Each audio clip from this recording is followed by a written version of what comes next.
बिस्मिल्लाहिर्रहमानिर्रहीम अस्सलाम वालेकुम वरहमतुल्लाहि वबरकातुह। मेरे पाकिस्तानियों, ये याद रखें कि जर्नैलों का स्क्रिप्ट हमेशा वही रहता है, कभी भी बदलता नहीं है। मैं आज आपको डॉट कनेक्ट करके बताऊंगा क्योंकि कुछ चीजें मेरे सामने आई हैं। मेरी नजर में कुछ चीजें ऐसी आई हैं जिनसे कुछ इशारे मिल रहे हैं, वो मैं आपको बताऊंगा। लेकिन उससे पहले एक पर्सनल रिक्वेस्ट। तो मेरे पाकिस्तानियों, अब आते हैं आज की खबरों की तरफ। मैं आपको पहला एक इशारा देना चाहता हूँ। एक खबर आई थी जो हमें सोहेल अफरीदी से पता चली थी कि हामिद मीर डट गया है, और मेरी टांगें कांपना शुरू हो गई थी कि हामिद मीर डट गया है। और हामिद मीर डटा ऐसा कि उसने जर्नैलों को पीछे हटने पर मजबूर कर दिया। जर्नैलों की टांगें कांपना शुरू हो गई और फिर सोहेल अफरीदी का इंटरव्यू चल पड़ा और उसके बाद बाकियों में भी हिम्मत आई और उन्होंने भी चला दिया। ठीक है जी, पहली खबर थी हामिद मीर डट गया। अब दूसरा डॉट कनेक्ट करते हैं। मेरे पाकिस्तानी ये हैं आसमा शिराजी साहिबा। इनको उल्टी सीधी बातों का भी होता है सामना, इन्हें सरकारी हाजन भी कहा जाता है। लेकिन इन्होंने कुछ कहा है जो मैं चाहता हूं कि आपको सुनाऊं, क्योंकि हामिद मीर के बाद ये मेरे लिए दूसरी बड़ी खबर है। तारिक फजल चौधरी कहते हैं कि पीटीआई ने मीडिया हाउसेज को 27 सितंबर लॉन्ग मार्च का टॉपिक दे दिया क्योंकि मीडिया के पास टॉपिक नहीं। नीचे आसमा शिराजी कहती हैं कि हुकूमत आइंदा बता दिया करे किस किस टॉपिक पर प्रोग्राम करने हैं। फिर तारिक फजल चौधरी कहते हैं कि हर जगह एक ही प्रोग्राम हो रहा है, कितने बंदे आएंगे। आसमा शिराजी फिर कहती हैं, जब आप लोगों के लॉन्ग मार्च होते थे इस वक्त भी यही बात होती थी। फिर उसके बाद मजीद मुकालमा चलता है। वो कहते हैं तारिक फजल चौधरी कि हर एंकर खुद को जिंदा रखने की कोशिश कर रहा है। आसमा शिराजी जवाब देती हैं, जब आप अपोजिशन में होते हैं तो सब अच्छा लगता है, और क्या करें। और इसके बाद उनका मजीद भी इनसे होता है मुकालमा, जो कि लंबी बात है कि पाबंदियां लगी हुई हैं मीडिया पे, और ये हुआ हुआ है और वो हुआ हुआ है। और मैं हैरान हो रहा हूँ कि आसमा शिराजी नून लीग के हवाले से ऐसी बातें कर रही हैं। आसमा शिराजी कह रही हैं कि मीडिया पे पाबंदियां लगी हैं। आसमा शिराजी तंज कर रही हैं नून लीग के ऊपर। मैंने पिछले 10-15 साल में ये नहीं देखा नजारा। पहले हामिद मीर डट गया तो सोहेल अफरीदी का इंटरव्यू चला। अब आसमा शिराजी डट गई है नून लीग के सामने कि आपने पाबंदियां लगाई हुई हैं, हम क्या करें, हम कौन सी और खबर चलाएं। यानी हम पीटीआई की इस लॉन्ग मार्च की खबर चलाएंगे और कौन सी चलाएं बताएं।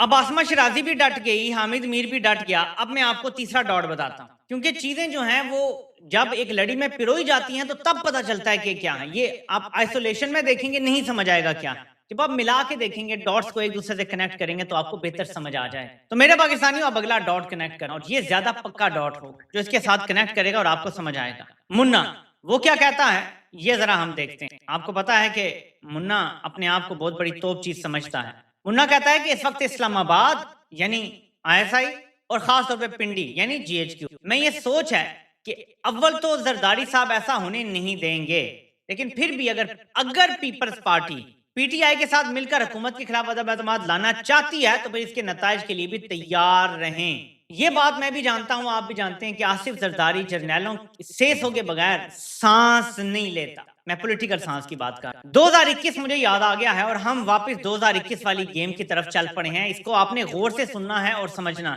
है कि आप कोई फार्मूला बनाएं। ये 2021 की बात है, अभी इमरान खान की हुकूमत। तो कहते हैं कि हमने उनसे कहा कि पहले तुम इसको निकालो ना, ये फार्मूले शुले जो इन्होंने मुल्क का बेड़ा गर्क किया, पहले तुम इसे निकालो, फिर हम संभालेंगे मुल्क को, संभाल लेंगे मुल्क। तो फिर एक बयानिया चल पड़ा 2021 के एंड में, एक बयानिया चल पड़ा कि आसिफ जरदारी, एक जरदारी सब पे भारी, और आसिफ जरदारी बड़ी गेम कर रहा है, आसिफ जरदारी इमरान खान को ले डूबेगा, आसिफ जरदारी यूं कर देगा। वो आसिफ जरदारी जर्नैलों की मर्जी के बगैर जो है वो पॉलिटिकल सांस नहीं ले सकता, वो क्या कर देगा। अब दोबारा वही कि आसिफ जरदारी शरीफों के लिए खतरा बन गया है। आसिफ जरदारी ऐसी गेम करेगा कि शरीफों को चलता करेगा। आसिफ जरदारी अदम एतमाद लाने के लिए पीपल्स पार्टी और पीटीआई का कोalition बनाने की भी कोशिश करेगा, सिर्फ अदम एतमाद की हद तक। लेकिन मैं सिर्फ इस डॉट को कनेक्ट नहीं करता। फिर मैं अगली बात करता हूँ। पीटीआई की तरफ से बयान, पीपल्स पार्टी की तरफ से बयान आते हैं कि अगर पीपल्स पार्टी हमारे साथ आती है तो उसे ये करना पड़ेगा। फजलुर रहमान के साथ तो चलें, इमरान खान ने भी कहा हुआ है, हमें वैसे पता तो नहीं है, मैंने तो नहीं सुना, लेकिन चलें। जेल से मिल के आने वालों ने कहा कि फजलुर रहमान से उन्होंने कहा है कि आप इत्तेहाद करें और सब कुछ। लेकिन पीपल्स पार्टी के हवाले से भी बाहर बैठी पीटीआई की कुछ लोग जो हैं वो ये बात कर रहे हैं कि अगर वो ये करके छोड़ के और आते हैं तो सोचा जा सकता है इसके हवाले से। मैं आपको ये बता रहा हूँ कि जर्नैलों की मर्जी जब होती है कोई काम करने की तो वो उसकी तरदीद चलवाते हैं। वो बाकायदा कहते हैं कि हम तो बिल्कुल कुछ करने नहीं जा रहे, कुछ करने नहीं वाले, और ये सारा कुछ जो है ये बिल्कुल प्लान के मुताबिक हो रहा है, आप फिक्र ही ना करें। मुझे अभी याद आ गया कि ख्वाहिश का इजहार किया था कि मैं इसको सेंटर में ले आऊँ, तो मैं इसको थोड़ा सा सेंटर में ले आता हूँ डेट और टाइम को, ताकि सबको पता चले कि मैंने सबके लिए वीडियो का डेट और टाइम जो है वो लाइव चलाया हुआ है, ताकि आप लोग देख सकें, आप लोगों को पता चल सके, या आप पढ़ें कि मुन्ना क्या कह रहा है। इस हुकूमत को आज की तारीख तक इस्टेब्लिशमेंट बोझ तस्वुर नहीं करती। इस्टेब्लिशमेंट समझती है कि 2022 से लेकर आज तक इस निजाम ने डिलीवर किया है, اس کی سپیڈ اوپر نیچے ہو سکتی ہے, اس کی ریشو اوپر نیچے ہو سکتی ہے, لیکن اس نے ڈیلیور کیا ہے. دل پہ ہاتھ رکھیں اور بتائیں کہ اس نظام نے کیا واقعی ڈیلیور کیا, اور کوئی ذی شعور یہ بات کر سکتا ہے؟ ہاں, ایک چیز ڈیلیور کی ہے. 2022 سے لے کر 26 تک کیا ڈیلیور کیا ہے؟ ایک ریٹائرڈ شخص کو چیف لگایا, ایک ریٹائرڈ شخص کو فیلڈ مارشل لگایا, ایک ریٹائرڈ شخص کو سی ڈی ایف لگا دیا, ساری فورسز کا سربراہ لگا دیا, ڈیفنس فورسز, اس کی نوکری کی مدت بڑھا دی. ہاں, یہاں ڈیلیور کیا ہے نظام نے. کہ نظام نے عام پاکستان اور عوام کے لیے ڈیلیور کیا ہے تو بچہ بچہ جانتا ہے کہ نہیں کیا. تو یہ جب اس طرح کی تردیدیں آتی ہیں نا کہ ہاں کچھ سب اچھا تو نہیں ہے لیکن اس نظام نے ڈیلیور کیا, بھائی کاک ڈیلیور نہیں کیا, بلکہ پاکستان ریورس گیئر میں جا رہا ہے, اور یہ سب جانتے ہیں. پاکستان کا قرضہ 1 لاکھ ارب پہ پہنچ گیا ہے. یہ ڈیلیور کرنے والا نظام ہے جو ایسے کرتا ہے. ہم کیسے یہ قرضہ اتاریں گے بتائیں مجھے. تو میرے پاکستانیوں, یہ 2 چیزیں میں نے آپ کو بتائیں. اب اس کے علاوہ ہم پریشر کی ایک اور صورتحال دیکھتے ہیں جو جرنیلوں کی, اور آپ نے یہ آزاد کشمیر سے کلپ دیکھنا ہے. ہمارے متعلق D G I S P R سمیت جو پروپیگنڈا کیا جاتا ہے ہمارے متعلق, اس تحریک کے متعلق یا یہاں کے عوام کے متعلق جو پروپیگنڈا کیا جاتا ہے, دنیا میں اس سے بڑا بے شرم آدمی کوئی نہیں ہوگا.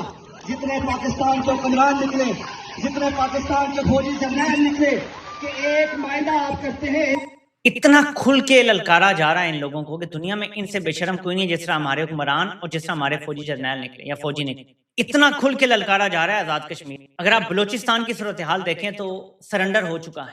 اگر آپ سابق فاٹا کے علاقے دیکھیں, یہ سرنڈر کر کے وہاں سے بھاگ چکے, اور صورتحال یہاں تک آ گئی ہے کہ اب لاہور کے اندر پولیس والوں کو دن دہاڑے نشانہ بنایا جاتا, عوام ریڈیکلائز ہونا. ایسے میں محمد مالک کا میں آپ کو ایک بیان اور پھر ایک کلپ میں نے خود سنا ہوا ہے, صرف آپ کو وہ بتا دوں گا. یہ بیان ہم ذرا دیکھتے ہیں. محمد مالک اس کے ساتھ منصور کے ساتھ بیٹھ کے کیا کہہ رہے ہیں. وہ کہتے ہیں نون لیگ کی بڑی بھول ہے کہ نظام ہمارا بوجھ اٹھا رہا ہے. ایک طرف منا کہہ رہا ہے کہ نظام کے لیے بوجھ نہیں ہے, محمد مالک کہتا ہے کہ نون لیگ کی بڑی بھول ہے کہ نظام ہمارا بوجھ اٹھا رہا ہے. اسٹیبلشمنٹ کی سپورٹ نون لیگ کے بجائے شہباز شریف کے ساتھ ہے. مریم نواز کی سب سے بڑی طاقت میاں صاحب کی ذات ہے, اور یہ تب تک ہے جب تک میاں صاحب حیات ہیں. جب بھی مریم نواز کو بطور وزیر اعظم سامنے لایا گیا, یہ ان بہت بڑی غلطی ہوگی اور پورا کھیل الٹ دے گی. آپ بتائیں, ہم سب جانتے ہیں کہ ان سب لوگوں کو کون خبریں دیتا ہے. یہ دھما چوکڑی تب مچائی جاتی ہے جب اصل گیم کچھ اور ہوتی ہے. اب میں آپ کو وہ بتا دیتا ہوں کہ کیا ہے. میں نے ویسے پوسٹ بھی کیا ہے, جس نے میری ایکس پہ پوسٹ دیکھی ہوگی وہ تو سمجھ گئے ہوں گے.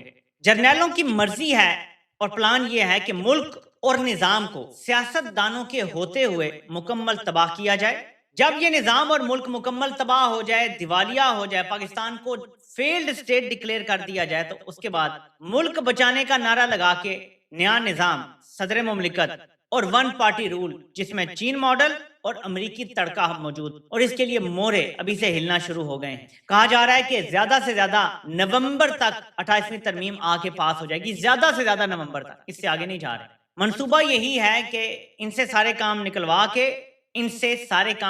کے انہی کے ہاتھوں ملک برباد کروا کے, انہی کے ہاتھوں ہر چیز تباہ کر کے, پھر نظام کی تبدیلی کے نام پہ ان کو بھی رگڑا لگایا جائے گا اور عوام کو چورن بیچا جائے گا کہ اب یہ نظام گر گیا ہے, اب نیا نظام آنے والا ہے. اس دوران جرنیلوں کی بیسٹ ہوپ یہ ہے, جرنیلوں کی جو ہوپ, اللہ عمران خان کو لمبی لمبی زندگی دیں, لیکن ان کی ہوپ یہ ہے کہ عمران خان کو کچھ ہو جائے, اور اس کے لیے یہ کوشش لگے ہوئے ہیں دن رات. اور اسی لیے خبریں بھی ہیں, عمران خان کی آنکھ ضائع ہو گئی کلاٹ بننے کے بعد, پھر بلڈ پریشر کی خبریں آ رہی ہیں.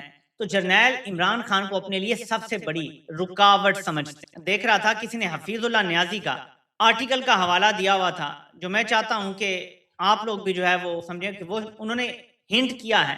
وہ لکھتے ہیں کہ 2022 سے دوبارہ کالم لکھنا شروع کیا تو تسلسل کے ساتھ ایک ہی رٹ کہ چونکہ خلقت خدا عمران خان کے سحر میں مبتلا ہے, عمران خان کو آن بورڈ کیے بغیر مملکت ایک قدم آگے بڑھے گی تو 2 قدم پیچھے پھسل جائے گی. پچھلے 3 سال اور پچھلے کالم سمیت بار بار تکرار کے ساتھ بتا چکا ہوں کہ خلقت خدا, خزانہ اور لشکر تینوں کا اکٹھا ہونا ضروری ہے. ریاست کے 3 بنیادی ستون, عوام, قومی وسائل اور ریاستی قوت, جب تک تینوں امانگ نہ ہوں ریاست ریت کا گھروندہ ثابت ہوتا. بدقسمتی سے پاکستان کی سیاست, معاشرت, ثقافت کا ایک رہنما اصول ہمیشہ سے درج کہ وطن عزیز اشرافیہ کی دوسری ترجیح پہلی ترجیح ہر وطنی سیاستدان اور ملکی معززین کی ان کی اپنی ذات مبارکہ ہے.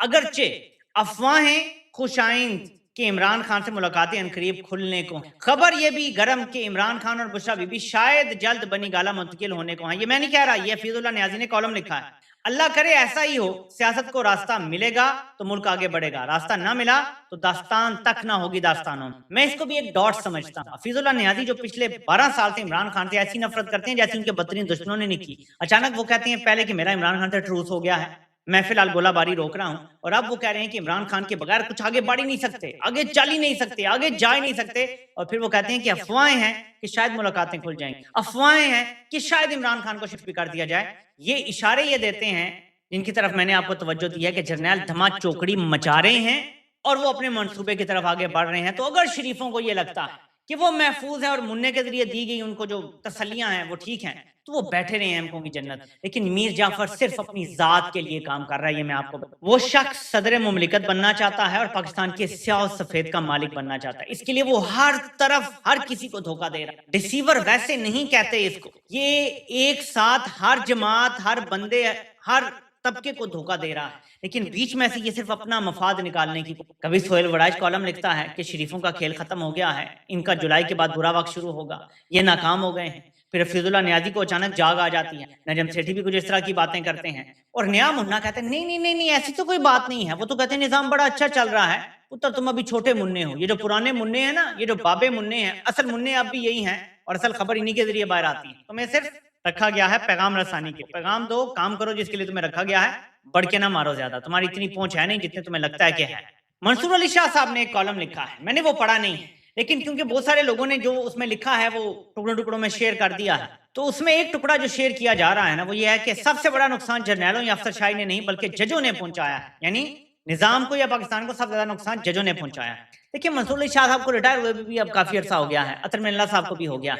आज भी कुछ लोग सवाल करते हैं, अहमद वड़ाइच कहते हैं कि दुरुस्त बात है, सुप्रीम कोर्ट ने पंजाब इलेक्शन कराने का फैसला दिया, सीधा सीधा 2-3 का फैसला था, लेकिन 2 जजेस जो पहले बेंच से अलग हो चुके थे उन्होंने कहा 7 रुकनी बेंच है और 4-3 का फैसला है। सुप्रीम कोर्ट की अथॉरिटी टूट गई, तबाही की बुनियाद रखी गई, उनमें से एक जज हजरत खुद थे। ये मंसूर अली शाह साहब अगर ये काम ना करते और अतर मिनल्ला इनके साथ थे, पार्टनर इन क्राइम थे, अगर ये पंजाब और खैबर पख्तूनख्वा इलेक्शन में ऐसे हो जाते, एक अदालत बन जाते, ताकत बनते, तो यकीन माने कि इलेक्शन हो जाने थे। मीर जाफर का बाप भी नहीं इलेक्शन रोक सकता था अगर ये जजेस खड़े हो जाए। आज अपने आप को अगर कोसने दे रहे हैं तो ठीक कर रहे हैं। अकबर साहब इसके ऊपर लिखते हैं, असेंबलियां तोड़कर सिस्टम को इलेक्शन के लिए मजबूर करना जमहूरियत की बहाली के लिए इमरान खान का सबसे बेहतरीन इक़दाम था, जिस पर सुप्रीम कोर्ट और जजों को खड़ा होना था, आइन और जमहूरियत की हिफाजत करनी थी। 90 दिन में इलेक्शन पाकिस्तान को बचा लेते, लेकिन अफसोस इस वक्त जजों की ग्रुपबाजी ने सब तबाह कर दिया।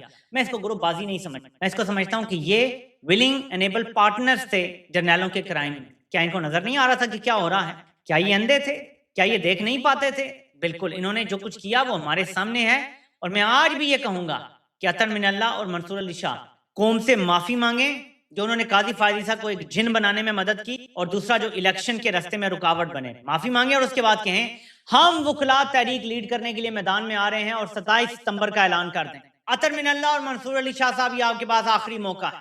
तारीख आपको याद नहीं रखेगी सवाए 2 कामों के, एक रात को 12 बजे अदालतें खोल दी कि बाजवा को कहीं इमरान खान निकालना दे, और एक आपने जो पंजाब और खैबर पख्तूनख्वा की असेंबलियों में जो इलेक्शन होने थे 90 दिन में, उसके रास्ते में रुकावट डाली, यानी 2 बार आइन तोड़ा आपने। तारीख आपको सिर्फ इन 2 हरकतों के ऊपर याद रखेगी, बाकी किसी चीज पे याद नहीं रखेगी। तो आप इसको तब्दील कर सकते हैं, आप चाहें तो ये बदल सकते हैं, और कोई अगर इनका जानने वाला मेरा ये पैगाम इन तक पहुंचा सकता है तो बेशक ये वाला हिस्सा क्लिप का काट के इन तक पहुंचा दें कि अतर मिनल्ला साहब और मंसूर अली शाह वो हालात भी बताएं जिनमें आपने ये आइन तोड़ा और 90 दिन में इलेक्शन के खिलाफ खड़े हुए, 4-3 के फैसले वाले आपने डिसेंटिंग ऑर्डर्स दिए, और बताएं कि क्यों आपने काजी के हाथ मजबूत किए जबकि काजी विजिबली नजर आ रहा था कि आइन और जमहूरियत के खिलाफ काम कर रहा है। कौम से माफी मांगे और उसके बाद आपको चाहिए कि आप वकला तहरीक का आगाज करें और आप कहें जी कि हम 2 भी होंगे, क्योंकि हमारा कसूर बहुत बड़ा है, हम 2 भी होंगे, हम डंडे भी खाएंगे, हम मारे भी खाएंगे, हम आंसू गैस भी बर्दाश्त करेंगे, हम मैदान में खड़े होंगे, उस वक्त तक खड़े रहेंगे जब तक पूरे पाकिस्तान के वकला और उसके बाद सारी अवाम हमारे पीछे नहीं निकल आती।